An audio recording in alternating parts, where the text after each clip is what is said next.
필배틀 사용하실 분 손 들어주십시오. 먼저 사용하도록 하겠습니다. 이창 목사님, 필배틀 시작해 주십시오. 이효 목사님께 배틀 신청하도록 네. 하겠습니다. 네. 뭐 어려운 건 아니고요. 제가 이제 장로교 목사님으로 제가 알고 있는데요. 저는 장로교가 아니다 보니까 이제 칼빈주의에 대해서 잘 알지 않은 것이 별로 없습니다. 그래서 혹시 우리 시청자분들을 위해서 칼빈주의의 5대 강령 한번 설명해 주실 수 있겠습니까? 네, 제 기억에 나는 대로 한번 해보겠습니다. 일단 사전에 설명을 드리면 저는 이제 칼빈주의를 막 엄청 지지하거나 이런 건 아니고요. 제가 장로교 출신이긴 하지만 칼빈 교리를 그렇게 지지하진 않고요. 칼빈 교리 5대 강령 첫 번째는 이제 전적 타락, 인간이 완전히 타락했음을 인정하고 있고요. 그리고 두 번째는 뭐가 있었죠, 변호사님? 제한 속죄가 세 번째. 그게 세 번째. 세 번째죠. 네. 두 번째 혹시 무조건적 은혜. 네, 하나님께서 어떤 조건을 통해서 우리에게 은혜를 주시는 것이 아니라 조건 없이 은혜를 부어 주신다라는 내용이고요. 간단하게 설명하자면, 그리고 제한 속죄는 예수님께서 십자가를 지신 것이 모두의 죄를 위해서 지신 것이 아니라 택함을 입은 하나님의 백성을 위해서 속죄를 하셨다라는 내용이고요. 그리고 네 번째가 저항할 수 없네. 거부할 수 없는 거부할 수 없는 은혜인가요? 또 제가 뭐 좀 틀린 것 같은데 죄송합니다. 제가 장로교인데도 잘 몰라서 제가 거부할 수 없는 은혜. 그러니까 아까 이창 목사님께서 설명해 주셨듯이 하나님께서 그 주신 그 은혜, 부어 주시는 그 은혜는 인간이 거부할 수 있는 권리, 선택권이 없다라는 것이고요. 그리고 다섯 번째가 연결되는데, 이제 성도의 견인, 하나님께서 택하신 백성은 사람이 선택할 수 있는 것이 아니라 하나님께서 끝까지 책임지고 끌고 가신다라는 내용으로 구성되어 있습니다. 네, 감사합니다. 칼빈주의의 5대 교리는 이렇게 하나님의 절대 주권에 대해서 인정을 하는 입장에서 네. 논리적으로 형성이 되어 있다라고 이제 말씀드릴 수가 있습니다. 그래서 인간이 전적 타락을 했고 그 타락에 의해서 인간의 스스로의 힘으로는 전혀 구원에 이를 수 없다라고 이제 이야기를 하고 있고요. 그리고 무조건적 선택입니다. 하나님께서 조건에 의해서가 아니라 무조건적으로 하나님께서 무조건적으로 선택하셨다라는 것 역시도 인간의 행위에 따라서 너 행동 잘했어, 너 전도 잘했어, 너 많이 사람들 유튜브 커 해가지고 되는 것이 아니라 하나님께서 무조건적으로 이제 선택을 하셨다라는 것이죠. 그래서 하나님께서는 선택한 자들을 위해서 속죄, 예수 그리스도의 사역은 그렇게 된다라고 이제 얘기를 할 수 있겠습니다. 그러면은 칼빈주의의 입장에서 봤을 때 이 내용은 물론 모든 이 구원이 취소된다라는 그 한 번 구원은 영원한 구원인가라는 것이 곧 칼빈주의를 이야기하지는 않겠습니다만은 하나님의 인간의 전적 타락을 입장에서 봤을 때 하나님의 은혜, 하나님의 예정 자체를, 하나님의 그 권능 자체를 포기할 수 있는 여지가 있습니까, 칼빈주의에? 죄송합니다. 다시 한 번만. 네, 다시 말씀드리도록 하겠습니다. 이 하나님의 그 전지전능하심을 설정하고 있는 이 칼빈주의에서 어떻게 구원의 취소를 얘기할 수 있겠습니까라는 질문. 네네. 네. 그 부분에 대해서는 제가 설명을 할 수 있습니다. 일단 배경을 조금 간단하게 아닙니다. 그냥 제가 하겠습니다. 일단 그 칼빈 교리에서 얘기하고 있는 이제 이 칼빈 교리에 대해서 얘기를 하면 일단 이중 예정론을 빼놓을 수가 없다라고 생각을 합니다. 그것이 결국 한 번 구원은 영원한 구원과 연결되어 있기 때문입니다. 근데 이제 이 부분에 대해서 사실 저도 제가 다녔던 학교에서 칼빈 교리를 가르쳐 주시는 교수님과 제가 한번 이제 부딪힌 적이 있었는데 그때도 얘기하셨던 그 교수님께서 저에게 예를 드셨던 게, 사람이 물에 빠졌을 때 스스로 머리를 잡고 아무리 당긴다 한들 자기를 구할 수 있는 능력이 있느냐, 그렇지 않다라고 얘기를 하셨는데, 제가 그 부분에 대해서 반박했던 것이, 맞습니다. 저도 그 부분에서 동의합니다. 하나님께서 손을 내밀어 주셔야만 우리가 구원을 얻을 수 있는 것에는 변함이 없습니다. 저는 그것이 전적인 하나님의 은혜이고 구원은 전적으로 하나님께 달려있다고 생각을 합니다.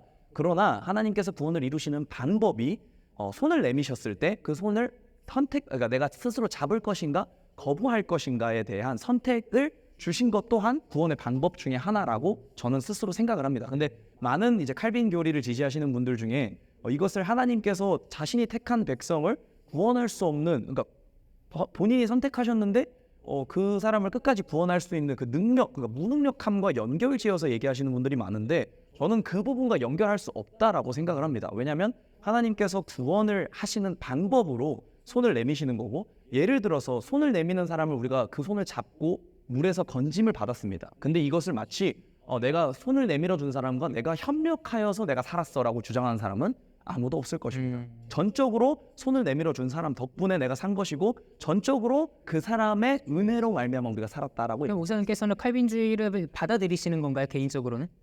부분적으로는 동의할 수 있는 부분이 있지만 전체적으로는 저는 웨슬리안을 조금 더 동의하는 편. 네, 폴리베틀 공개되었습니다. 네, 그다음 폴리베틀. 예, 그럼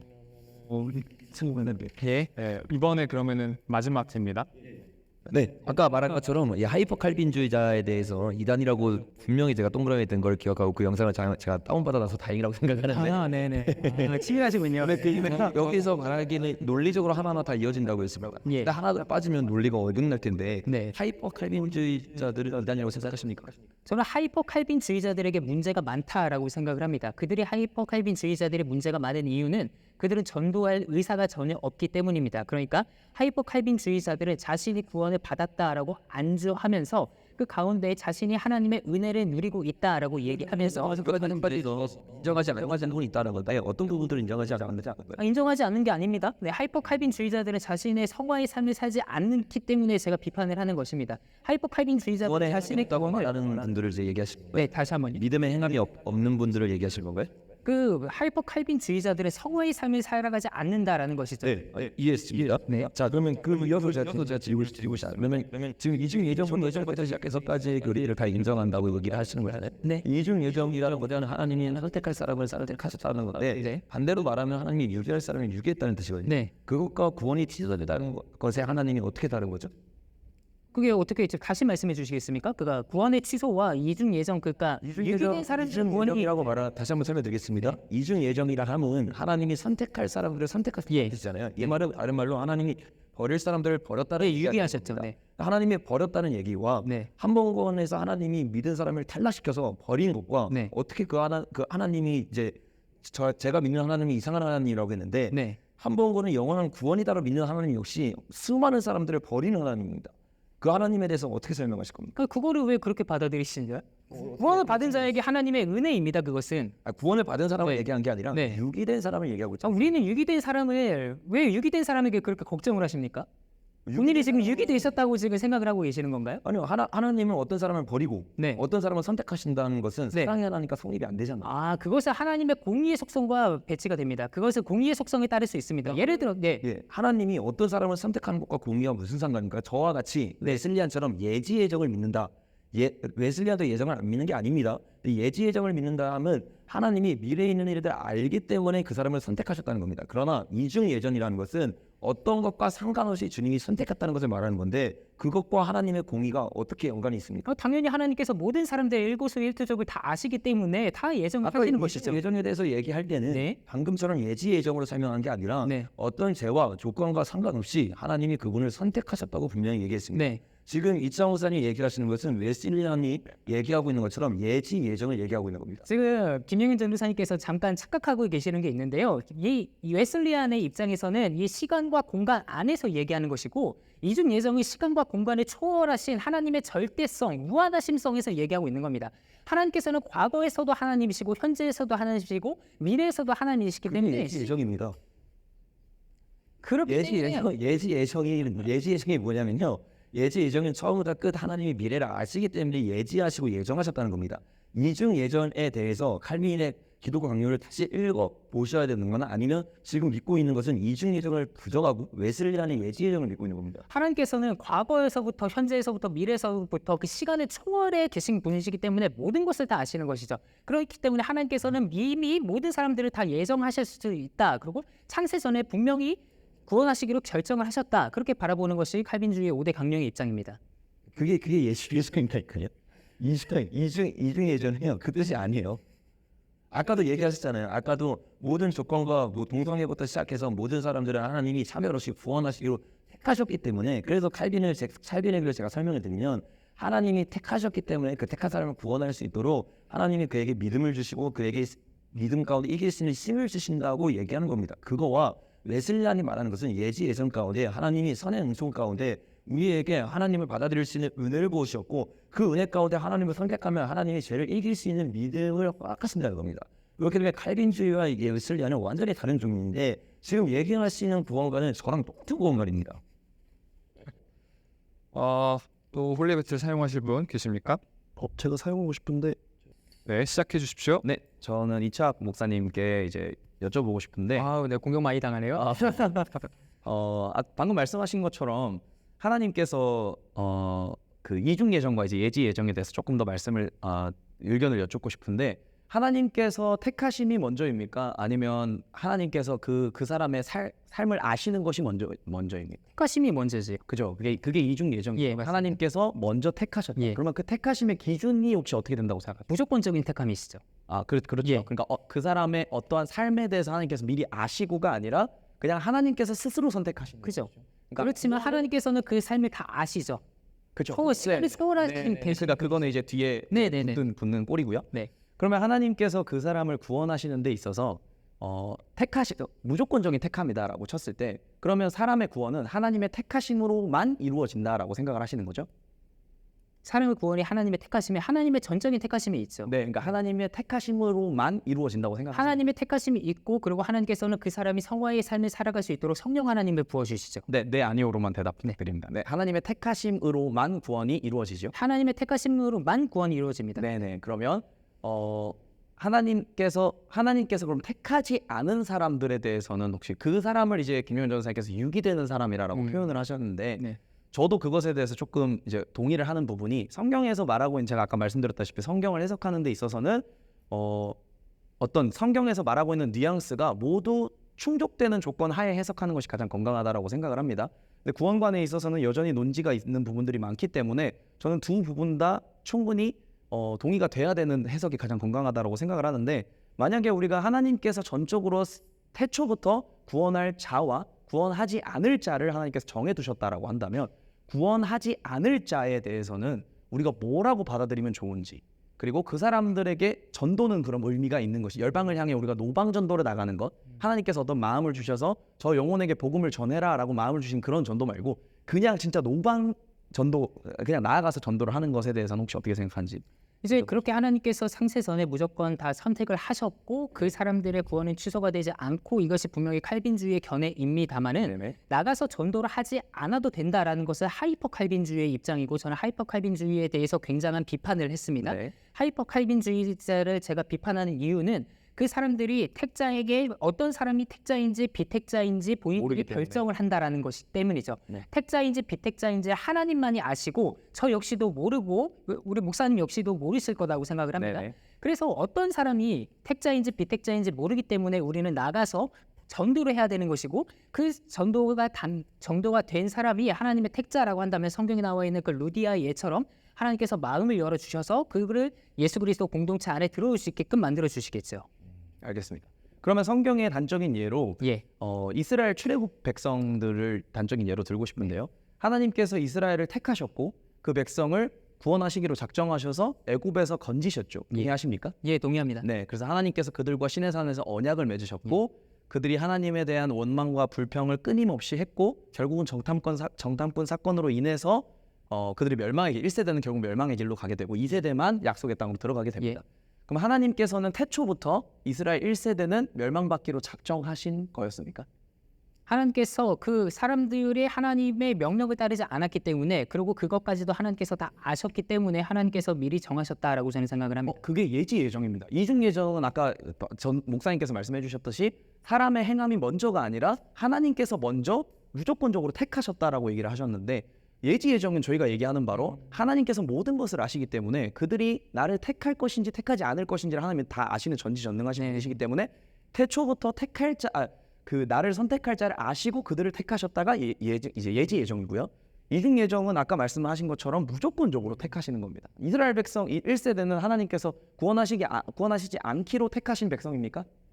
이게 이 지점에 대해서 저도 이제 동의하는 부분들이 뭐냐면은요. 저는 이제 믿음의 영역으로서 제 신앙의 영역으로서 칼빈주의가 맞다고 생각을 해요. 네네. 그 하나님께서 저를 창세전부터 예정을 하셨고 죄인인 저를 하나님께서 죄로부터 끄집어내셨다고 저는 이야기를 합니다. 네. 근데 칼빈주의를 이렇게 어떤 사람이 택함을 받았습니까? 어떤 사람이 택함을 받지 않았습니까? 라고 단정짓는 데 사용되는 것은 옳지 않다라고 저는 생각을 해요. 네, 저도 옳지 않다라고 생각합니다. 그러나 이제 그 이중 예정론이 논리적으로 맞기 위해서는 예. 하나님께서 유기한 사람들에 대해서 우리가 인정할 수가 있어야 됩니다. 그럼 이스라엘 백성들을 하나님께서 분명히 택하셨고 그들을 건지셨고 그리고 언약을 맺으셨는데 이중 예정의 논리에 맞게 한다면 하나님은 애초에 구원받지 못할 백성들을 네.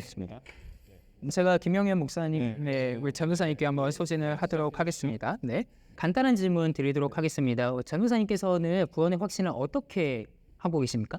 구원의 확신을 당연히 가질 수 있죠. 그러니까 많은 사람들이 착각하는 게 한 번 구원이 영원 구원이 아니다라고 말하면 구원의 확신이 없다고 생각합니다. 근데 구원의 확신이 없는 게 아니고요.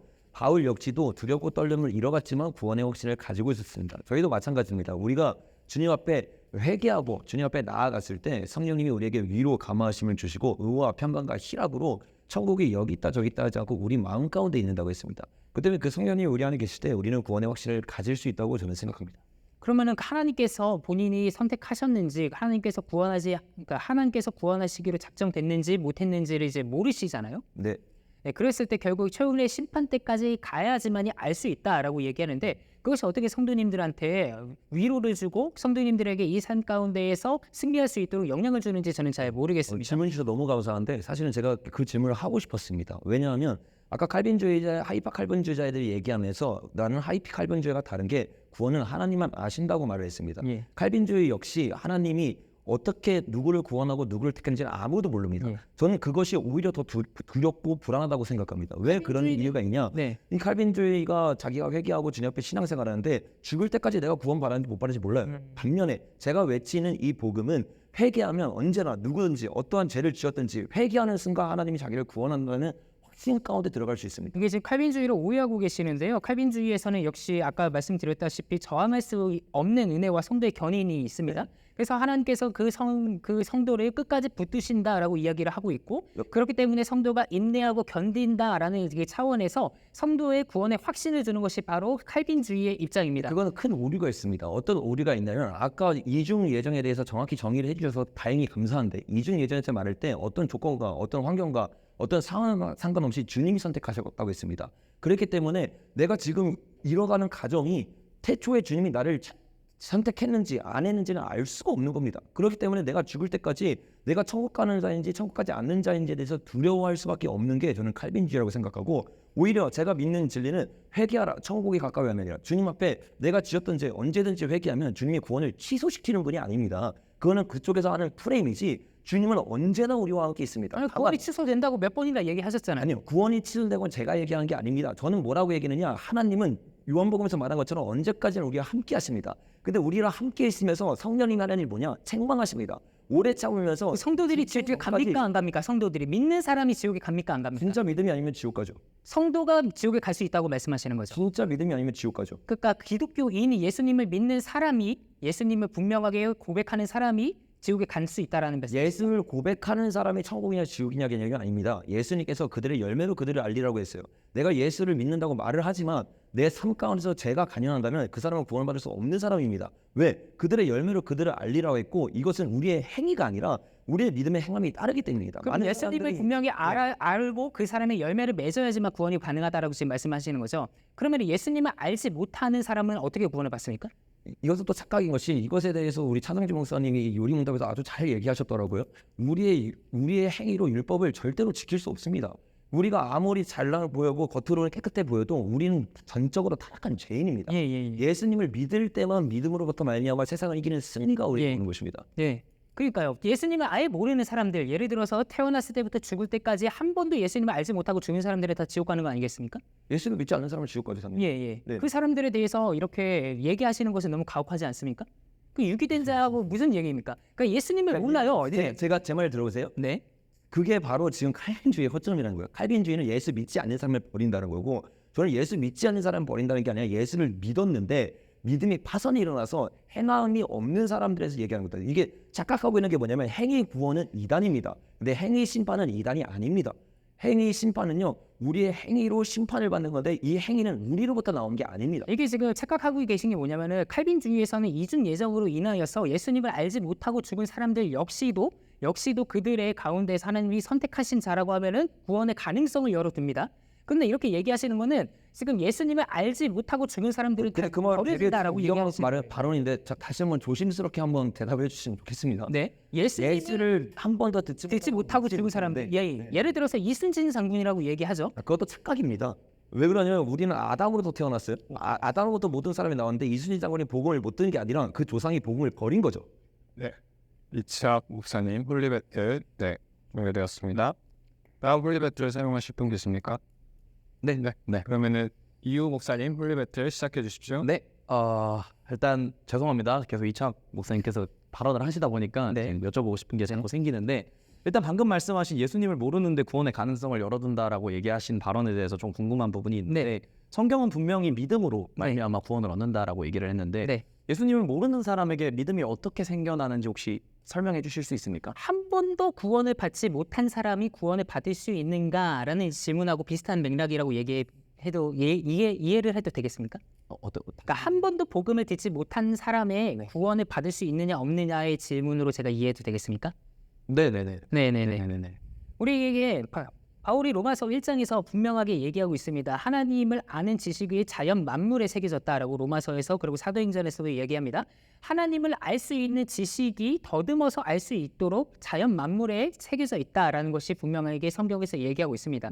그렇기 때문에 하나님께서는 예수 그리스도를 알지 못하는 사람에게는 그런 자연 만물을 통하여서 하나님을 알아갈 수 있도록 열어주신다라는 것이 성경의 가르침이고 그렇기 때문에 그리스도를 전혀 알지 못하는 어떠한 기회조차 없는 사람들에 대해서는 저는 구원의 가능성을 열어둘 수 있다라고 생각을 합니다. 따라서 칼빈주의의 견해에서는 또한 하나님께서 미리 어떠한 그 조건도 보지 않고 선택하셨기 때문에 그렇게 예수님을 한 번도 믿지 못하고 듣지도 못하고 그렇게 죽어간 사람들에 대해서 구원은 칼빈주의는 충분히 열어놓고 있다라고 저는 말씀드리고 싶습니다. 그 부분에 조금 이제 어폐가 있다라고 생각이 드는 거는 예수님을 모른다라는 가정, 그러니까 믿음이 생겨나지 않는 가정은 죽을 때까지 동일하게 이루어져야만 저희가 그 부분에 대해서 동의할 수 없게 되는 겁니다. 말씀하신 것처럼 하나님께서 만물을 로마서 말씀을 통해서 만물을 통해 내가 새겨 놓았다. 너희가 나는 복음을 듣지 못했어요라고 그렇게 얘기할 수 없게 내가 만물에 새겨 놓았다라는 말씀을 통해서 하나님은 반드시 모든 영혼들에게 공평하게 하나님을 믿을 수 있는 기회를 주신다라고 믿는 것이 저희의 복음인데 이창호 목사님께서 말씀하시는 거는 내가 복음에 대해서 한 번도 듣지 못한다라는 가정 자체가 로마서의 말씀을 부정하고 있는 것이 아닙니까? 그러니까 하나님께서 지금 믿음이 예수 그리스도를 통해야지만 구원을 받을 수 있다라고 이제 말씀하시는 거잖아요. 네네. 그러면 예수 그리스도를 전혀 듣지 못한 사람도 존재하는 것이 사실 아니겠습니까? 그거는 이제 가정이겠죠. 사실이라고 얘기하기는 좀 어려울 수도 있을 것 같습니다. 그러면은 저 태평양 한가운데에서 예수님을 정말 태어났을 때부터 죽을 때까지 한 번도 알지 못하는 사람. 네. 그러면 그 사람의 구원은 어떻게 되는 겁니까? 말씀하신 것처럼 로마서가 이미 그것을 증거하고 있기 때문에 만물을 통해서 하나님께서 믿음이 생겨날 수 있게 기회를 주신다라고 되어 있기 때문에 그것을 통해서 예수님에 대해서 알게 되고 믿음을 가질 수 있는 기회를 공평하게 받았다라고 성경은 증거하고 있다라고 생각합니다. 네네. 그것이 바로 칼빈주의의 견해인데요. 그러면 그 사람에 대해서 그 사람의 행위로서 하나님을 찾고 하나님을 그렇게 강조하고 하나님을 찾는다라고 했을 때 구원이 개입할 여지가 있습니까? 행위에서? 행위에서요? 예. 믿음이 생긴다면 당연히 행함이 따라가기 때문에 당연히 개입이 될 수밖에 없다라고 생각을 합니다. 혹시 믿음만 있고 행함이 없는데 구원을 받을 수 있다고? 그건 안 되죠. 그렇죠. 당연히 그러니까 성화의 과정이 나아가야죠. 그러니까 결국은 만물을 통하여서 예수 그리스도에 대해서 알게 되고 믿음을 가지게 되었고 그 믿음을 통하여서 행함이 동반되어서 그 사람은 구원에 이를 수 있다라고 생각하는 것이 칼빈에서도 얘기하고 있는 거 아닙니까? 네, 칼빈에서 그렇게 얘기합니다. 근데 만물을 통해서 예수 그리스도를 어떻게 알죠? 그거는 예수 그리스도의 속죄 사역이 만물을 통해서 자연 만물을 통해서 계시가 되나요? 그거는 이제 성경이 증거하고 있기 때문에 제가 뭐라고 반박을 할 수는 없을 것 같습니다. 하나님께서 그렇게 말씀하셨으니까 만물을 통해서 예수 그리스도를 알아갈 수 있게 해주신다라고 저는 믿습니다. 그 자연 만물을 통해서 내가 어떤 등산에 올라가서 그 등산의 자유로움을 자연 세계를 보면서 예수 그리스도께서 나의 죄를 위해서 돌아가셨다라는 사실을 알 수 있게 되는 거군요. 꼭 극단적인 예로 그렇게 받아들일 수는 없겠지만 제가 확실하게 얘기할 수 있는 것은 예수님이라는 그러니까 복음 자체를 듣지 못한다. 죽을 때까지 복음을 듣지 못한 사람은 구원받을 수 없다가 성경에서 얘기하고 있는 바라고 저는 생각합니다. 왜냐하면 예수님이 곧 복음이고 예수님을 믿음으로 우리는 구원을 받지 그 외에 다른 길은 전혀 없다라고 말씀하셨기 때문에 네, 동의합니다. 그 부분에 대해서 예수님을 아예 모르는 상태, 그럼 믿음이 생겨나지 않은 상태고 행함도 동반되지 못한 상태인데 그 사람에게 구원의 가능성을 열어준다라는 것은 좀 어폐가 있다라고 생각을 합니다. 네, 30초 남았네요. 아까 전에 얘기하던 부분을 조금 더 마무리를 네. 짓자면 이제 네. 이스라엘 백성의 하나님께서 무조건적인 선택을 통해서 구원을 이루신다라고 하셨는데 이스라엘 백성들 같은 경우는 하나님께서 분명히 택하시고 언약을 맺으셨고 약속의 땅을 너에게 주겠다라고 말씀하셨는데 네. 결국 그들은 그 땅에 들어가지 못했습니다. 네. 이것은 태초부터 하나님께서 그들을 택하시지 않으신 것입니까? 아니면 그들의 어떤 하나님을 따르지 않고 거부한 것 때문에 이루어진 결과입니까? 자, 성경에서 분명히 하나님께서 내가 야곱은 택하고 에서는 버렸다라고 얘기했습니다. 그것이 이스라엘 백성들에게도 동일하게 적용된다라고 저는 생각을 합니다. 네, 감사합니다.